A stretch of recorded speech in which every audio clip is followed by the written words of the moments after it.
All right, T6 Nation, TR6 Nation. Sorry, I thought I would make a quick video of my gear shift knob, which you know me, I will get in the middle of something and all of a sudden I forgot to shoot various stages of where I was in something. I'm literally in the middle of this is a weather or a coating for what is my fence, and I'm putting it on that table for my youngest, and then I'm going to use this, which I'll talk about here in a second, this new epoxy resin flood coat stuff.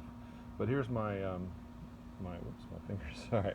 Here's my gear shift knob. It's roughly 4 inches long, and I made it out of the wood that came off of my or will be on my new dash.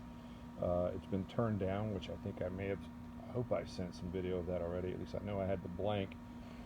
Turned down about a half an inch, sorry, an inch and a half of diameter, and then rounded on the corners, the top and the bottom. Excuse me.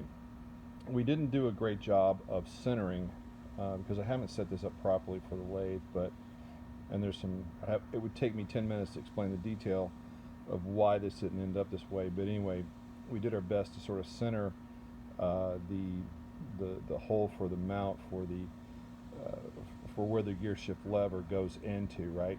And we used that deep socket. I don't even know what it's called.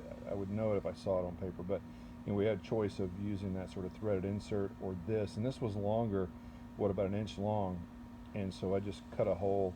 We drilled out the hole and then wedged this in there, glued it in there, and the intent was to sort of give ourselves some depth there, so that the knob would come down, surround the not just the shift lever, but the boot cover, the little shift boot cover around that. The next version I make of this, and we will be making more of these, not with I don't have any more of this wood left over, but I'll be working with proper blanks this time, and developing this thing. But I want this to be a little bit like an inch longer, maybe half an inch longer, and instead of an inch and a half in diameter, I want it to be about an inch and 3/4 in diameter. Anyway, it's not bad for a first time, and this has been rubbed down with a pin sealant varnish that when you turn pins, you put this stuff on there. So that's been rubbed down with that. You can see the various layers of the sandwiched top layer that I have from the dash that I pulled apart. That worked out okay. It didn't work out great, but anyway, a lot of sanding, a lot of polishing involved, and then the girls talked me into this, and I may have mentioned this last time.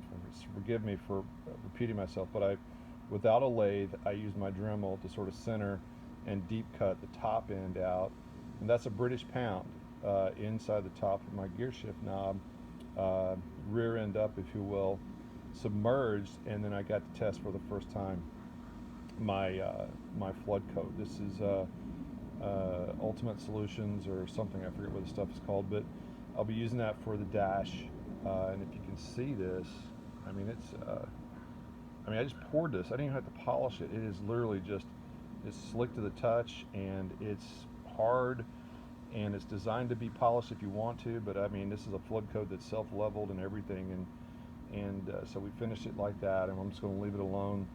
And I rubbed it down with this wood solution that will protect the gear shift knob. So anyway, it'll be more of a bump shifter, if you will, so a little lower hopefully than our regular shift knobs will. And so that's where I'm at. So next step will be the dash, and I'll try to get a better tutorial on that as well. So welcome to Governor's backyard and all the chaos that goes with it. Happy 4th, everybody.